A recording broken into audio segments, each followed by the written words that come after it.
One intro can literally change your life. And no, that's not just some feel-good platitude. It's happened to me, it's happened to our founder, and if you're watching this video, it's probably happened to you too. Think about it. Your job, your partner, your biggest client. What if none of those came from cold outreach, but instead they came from a single person that said, hey, I think you two should meet. Today, we're diving into the psychology of warm introductions, why they work, what's happening behind the scenes in our brains, and how you can use them without being sleazy or transactional. Because if just one intro can change your life, what are you doing to make sure that the next one happens? Let's start with this. Why do buyers trust warm outreach over cold outreach? According to Nielsen, 92% of people trust recommendations from friends and family over any other form of advertising. I mean, if my best friend says that a sales rep at a software company has a solution that's going to dramatically improve my workflow, why wouldn't I want to hear that rep out? We tend to believe that those closest to us have our best interests at heart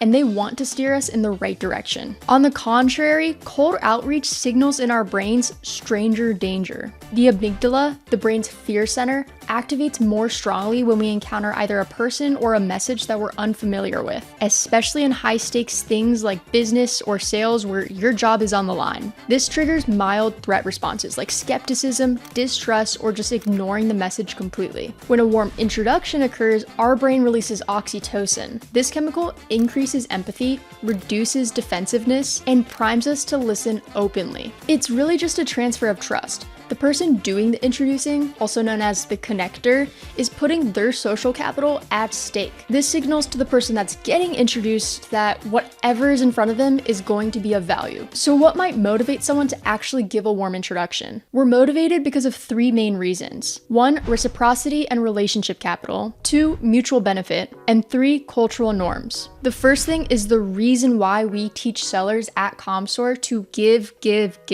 No one is going to want to give you anything if all you're doing is taking. Humans are wired to return favors. So if someone owes you or you've helped them in the past, warm introductions are a low effort, high reward thing that they could help you with. And honestly, the person that's giving the warm introduction could be doing their own version of give.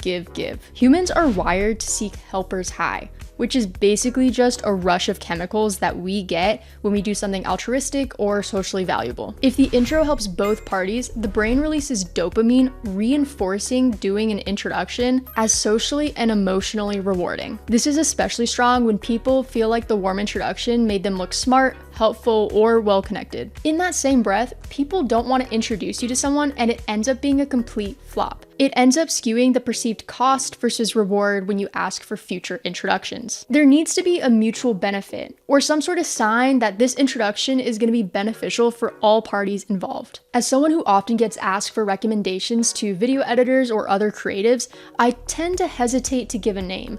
Sometimes because I don't necessarily know the person that they're asking me about, but also sometimes I don't know that person well enough and I don't know if they're gonna be fun or easy to work with. So like I said, there needs to be mutual benefit for everybody and the expectation that all sides are gonna have a positive experience. And last, in some industries like VC, B2B sales, or academia, intros are just how things work, a cultural norm. In these settings, making intros is expected, respected, and basically habitual. What doesn't work with making warm intro asks? Guilting someone, vague or lazy asks, or one-sided benefits. Now, how much does the strength of a relationship play into the effectiveness of warm introductions? Spoiler alert, there's a very strong correlation between the strength of the relationship and the outcome of the introduction. It can literally be the difference between immediate trust or immediate skepticism. A strong relationship transfers trust immediately.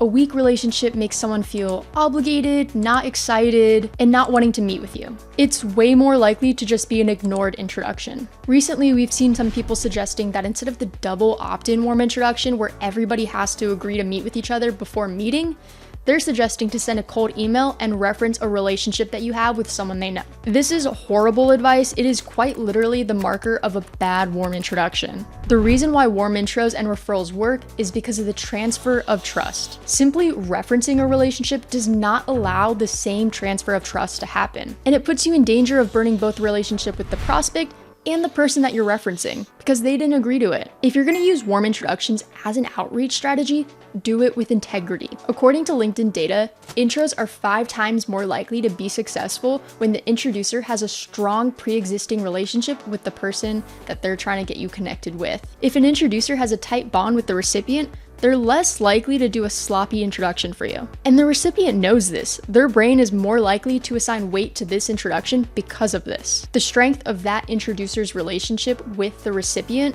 is like a trust amplifier. The stronger the tie, the more the recipient's brain relaxes, listens, and acts, which means your intro doesn't just land, it sticks. So how can you build the kind of network that enables warm intros? It isn't about adding hundreds of LinkedIn contacts. It's about earning trust, being valuable, and staying visible. Here's how to do it strategically and sustainably. Number 1, focus on depth over breadth. A powerful network doesn't mean you know everyone. It means you have a strong relationship with the right people. The kind of people that know that a relationship can be mutually beneficial, especially in an industry like sales. These are the people that will vouch for you when it matters. To start building a deeper network, create a list of 10 to 20 people who you think you can build that mutually beneficial relationship with. Then ask yourself, how can I best support them in the next 3 to 6 months? Better yet, ask them directly, how can you support them? And with that, you're already getting started on the second tip.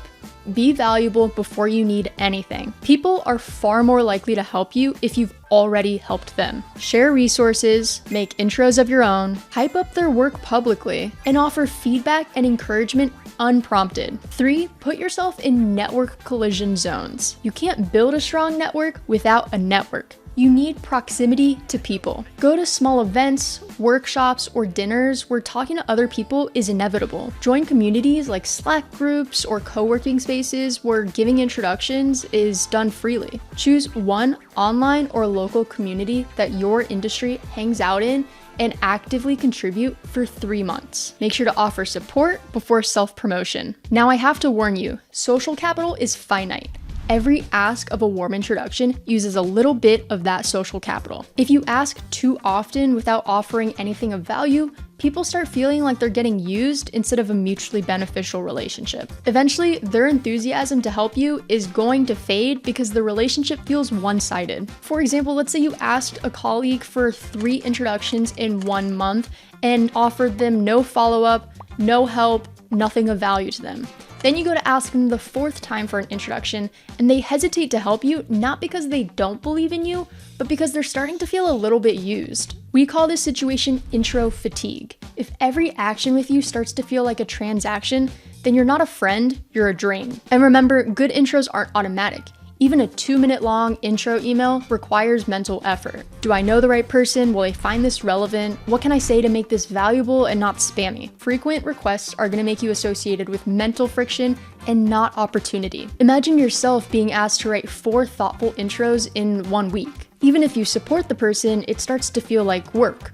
Unacknowledged work at that. Every intro is a micro decision, not just a message. You can avoid falling into the trap of draining your connectors with these tips. 1, be selective. Only ask for the introduction if you think you can genuinely help the prospect that you're asking for an intro to. 2, do the legwork. Take the mental load off the connector and write a draft for the introduction that they can then forward to that prospect. 3, reciprocate. Like we always say, give, then you can get. 4, follow up.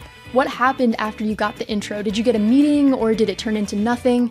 Just following up and updating them on what happened replenishes that social capital. I know that when I'm asked to give an introduction and they update me that it actually turned into something, I feel motivated to give that person even more introductions. And 5, know when to stop.